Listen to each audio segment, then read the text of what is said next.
Okay, this is the first lesson on the new topic, which is probability, chapter 6 in your textbook. So it's just a revision of probability. So the first lesson we're just going to talk about basic probability. So remember your basic probability.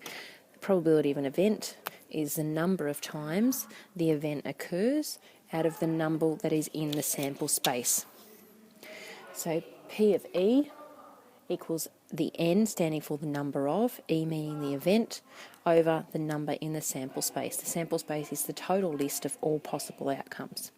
So if the probability of the event is certain that it's always going to happen every single time, it's 1.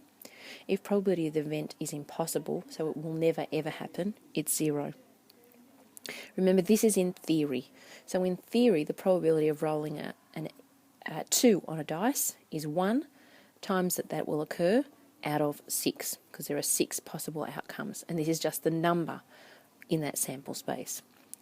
The complementary events, so these are events that complement each other. So I could say the probability that it is raining is one event, is it's raining. What is all the other possibilities that complement that? So if we talk about the weather in general, that makes up, remember we've got a scale with probability that goes from 0 at impossible to 1. So if the probability of it raining is, let's say, 0.3, then what makes up this 0.7 probability? Well, it could be cloudy, could be sunny, could be really hot, could be snowing, could be hailing, but basically it's just not raining. So it's either doing it or it's not doing it.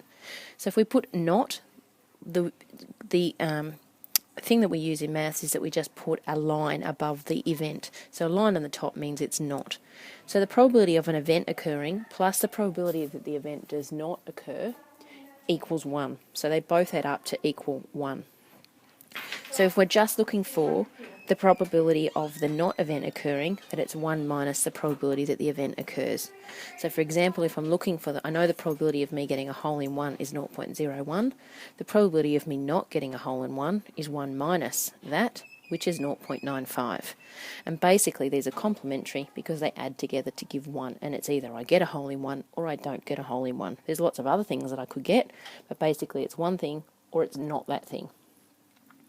If I look at experimental probability, then this is where we're using the results of an experiment. So we're not just thinking in theory. So if I was to roll a 6, in theory, it's 1 occurs once out of 6. But it could be something like 3 out of 7. If I looked at this table, X being the score and F being the results or the relative frequency meaning how many times. So here are all my scores, and this is how many times I rolled it 11 times, and a 6 actually occurred 3.